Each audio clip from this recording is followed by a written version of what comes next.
the Fall of Reach, they got a launch trailer. This is gonna come with the Fall of Reach is included with $100 limited edition. Is included with the collector's edition, and it's also included in the digital deluxe edition, which is $80. And basically, it's the limited edition, but you don't get the steelbook, and you don't get the little figurine that comes with the little metal guardian, whatever it is. The Fall of Reach is an upcoming animated series, which is based on the novel. The animated show is a 3-act series set before and after the Covenant attack, showing to the origins of the Master Chief and the Spartan program. So that is really good. I think it branches things because a lot of people didn't read the book. Oh, you know what? I think you can buy them separately on December 1st also from like Amazon or places like that. I wonder how much they're going to be.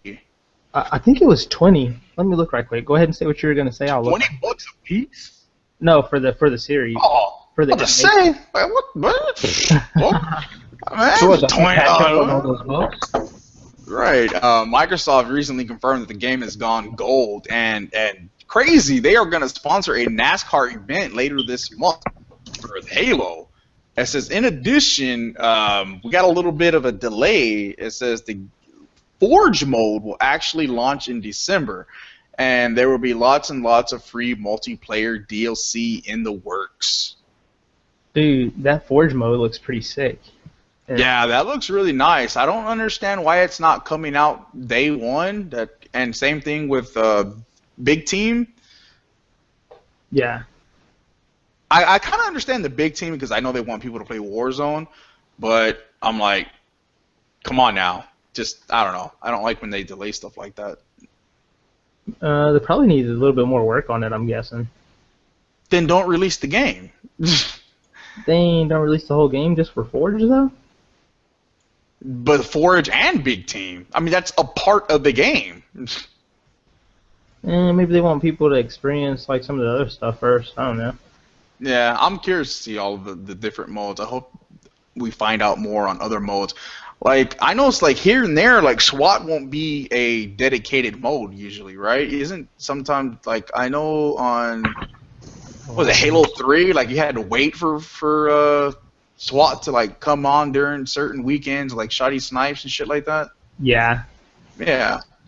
Don't do that. Give me my SWAT. Man. Don't do that to me, 343.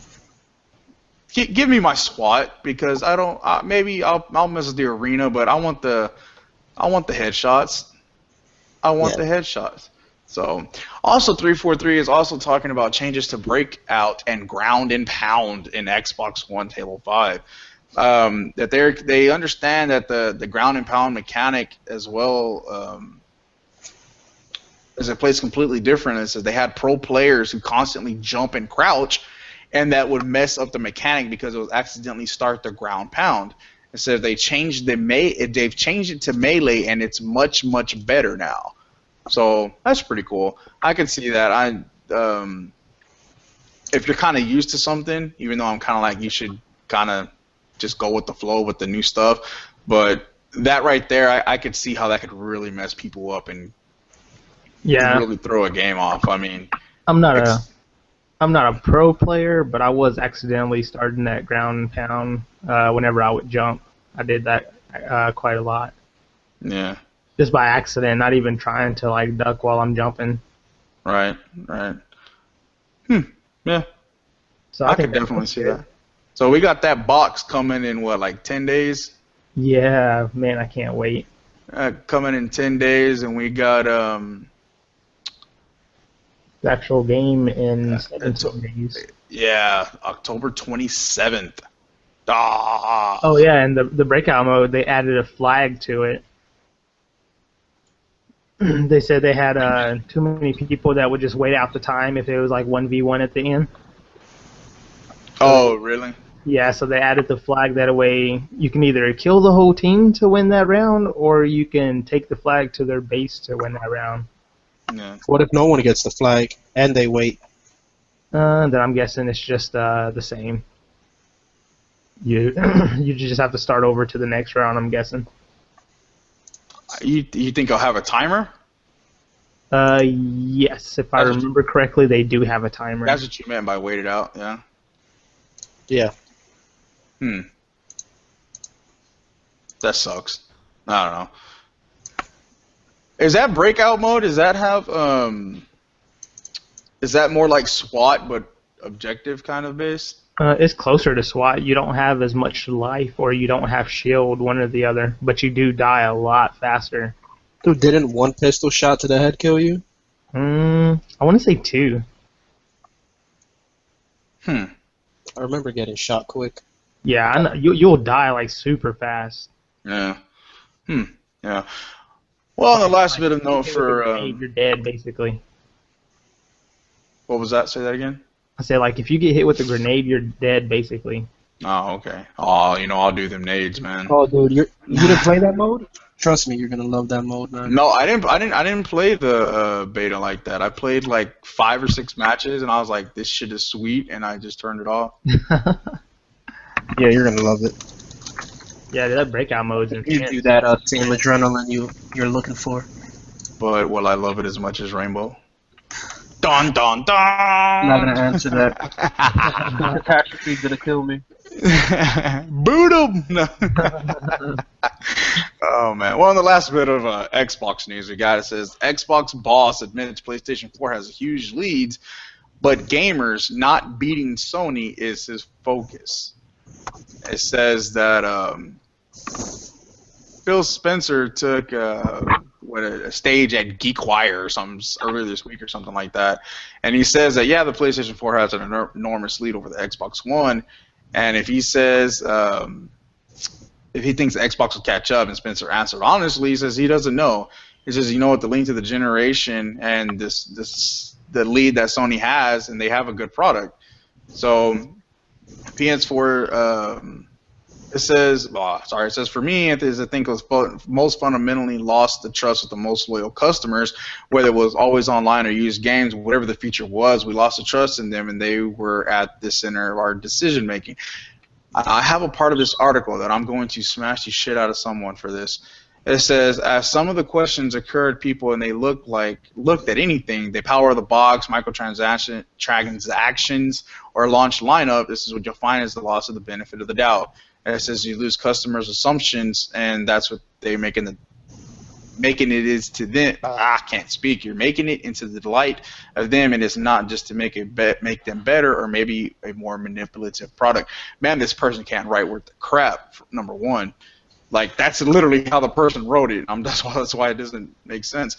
The big thing I seen on here was it says he really feels that about the position of the product and the brand.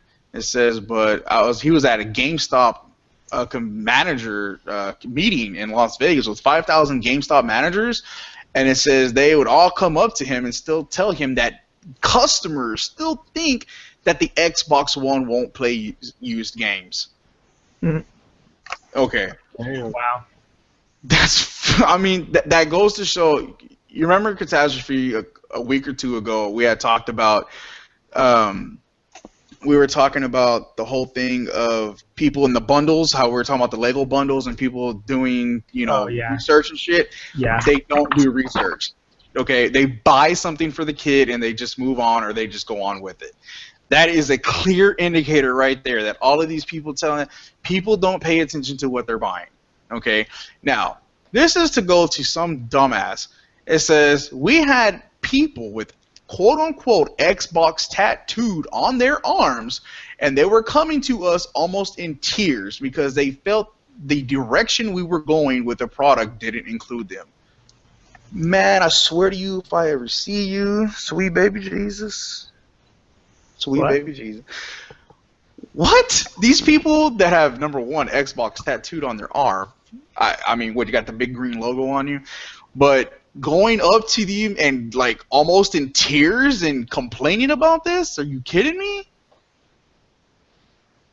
Complain that they think that it still doesn't play used games? No, no. They were complaining to them that they felt that Xbox was going in the wrong direction with the whole launch stuff of Xbox. Okay. Like, I guess with the DRM, which Yeah. I don't even understand because DRM has been in video games forever. The PS3 had DRM. 360 had DRM. I don't know where these people think that DRM just all of a sudden fell out of the sky. VHS tapes had DRM. DRM has been around forever. DRM is ridiculous. Your CDs have DRM. DRM has been in games forever. So, I mean, I don't understand where this whole thing came from. The most played game this generation so far, Destiny, you can't even play offline. Right. You can't even play by yourself offline. We have these games. People are up in arms about Battlefront, Rainbow Six. Look at the Halo. That's dominantly known for multiplayer. Call of Duty, dominantly known for multiplayer. But these games, I mean, oh, man. I don't get it. I don't understand it. So the idea that Microsoft had, I think, was a great idea. It was just poorly delivered. And something that the Xbox creator said, especially, was about hard drives.